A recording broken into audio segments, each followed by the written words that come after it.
want to have a talk about where basically the future of where I think TV might be going, possibly going, what might be happening in the future with it. I could be 100% wrong. It could be in a couple of years this gone completely in another different direction. But I think where you're going to see TV going is, I think you're still going to have traditional TV. I think that will always remain. But I think you're going to see, well, you are seeing more and more interactivity. And I think they're going to be starting, what, this year, maybe next year, maybe programs based, entirely with maybe social media, comments. For example, a quiz show that instead of having people come into the studio, you have basically people on Twitter doing it, or maybe just even people on Facebook. It's stuff like that that might happen. But I also want to bring up the fact of internet TV channels. Now, I've said before that there have been internet TV channels in the past. Some of them were ahead of the time, and because of that, people didn't really understand them and they failed.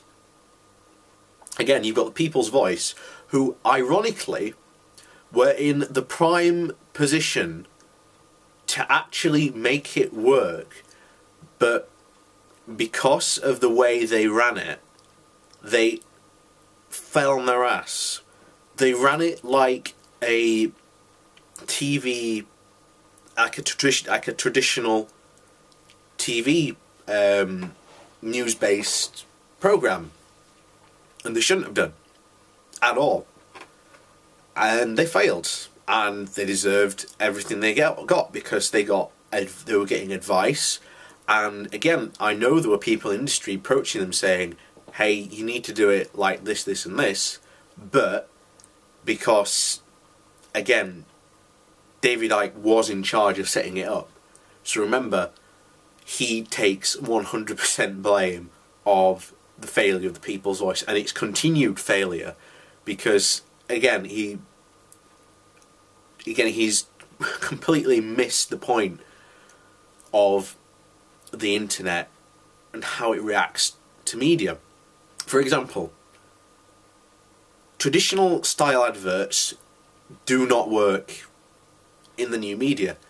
It's annoying, it gets in your way, I want to view my content now. We are in an age of where it is, I want my content now, I don't want to view an advert beforehand, get rid of it. Hence why ad blocker has become so popular.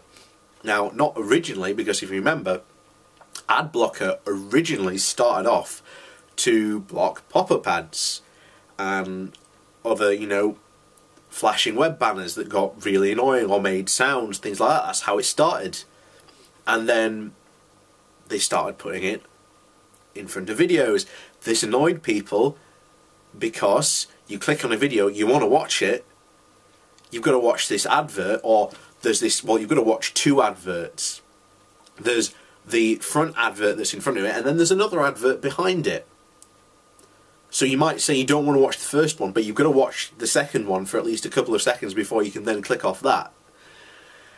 And it is not integrated at all. And again, a lot of these new internet stations and things like that, if they're going to have advertising, and they could have advertising, I've said this before about Channel Awesome, I'd love to sit down and have a talk with Doug Walker about potentially doing advertising for him, for basically his entire studio, because there's so much potential they could do to basically integrating adverts into their programming, and then guess what, they don't even have to bother with, they can still keep you know, the monetization on.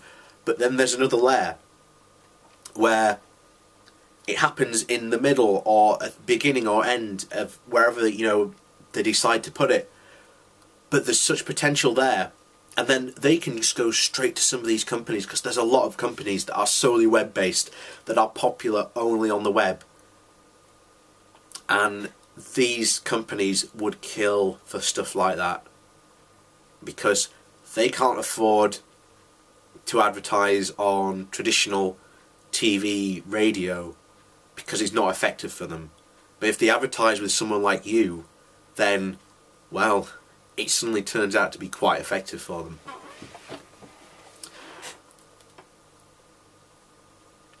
And you're going to see as well Netflix, I Love Film, well, Netflix in particular, because Netflix has suddenly gone, hang on a second, we have all this money,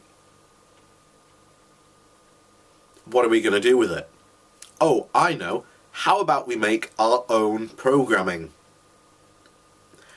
You saw this at the beginning of the sort of Sky revolution, when you got cables, where you basically got these new channels showing all this content, but it wasn't new content, it was old. Cartoon Network is a prime example. I can only think of Cartoon Network at the moment because that's where I sort of grew up, it's what I watched.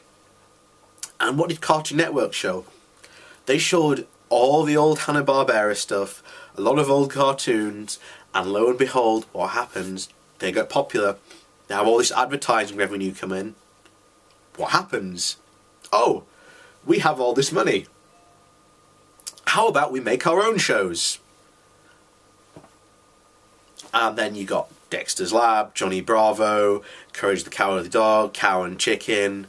You had all those awesome cartoons basically from that money.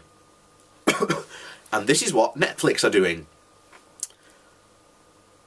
And I think they've got what, I think it's 2 Marvel shows coming up. They've talked about doing a new Star Trek. Whether it'll happen or not, I don't know. But it will succeed. And here's the thing, a lot of the TV companies, production studios, and all this at the moment are basically sitting on the fence looking, will this work? Because they want to sit on the fence, because if it doesn't work, then they can go, close one. But if it does work, then, oh my god, there is going to be a massive scramble. A massive scramble. And if anyone from a production company or anything like that happens to watch this, if you want me to come in and give a give a talk or demonstration, or, well, not a demonstration, but of what might be happening and how you can get into this and get programs on air with TV level budgets that these normal traditional channels would not accept, because it's either they don't think it's going to be popular enough, or they don't think it's going to be work enough. You know, drop me a line. I'll come in. I'll have a talk with you. Because, trust me, sitting on the fence is going to miss you a heck of a lot of opportunities, and you may be the ones kicking yourself in a couple of years thinking, why did we not do what Netflix has done? So yeah, possible future of TV. I think you'll always have terrestrial TV channels. I think you're going to get internet TV channels starting to crop up possibly in the next 2 years. There have been a couple of kicked around before. They've succeeded. Some have succeeded, some have failed. Some have failed epically, like The People's Voice, because they went with the old traditional meme, the old traditional way of doing things. But yeah, entertainment constantly changing all the time, 100%. You know, it's jump now to avoid the rope, because if you don't, it'll go around your legs and all you do is trip up.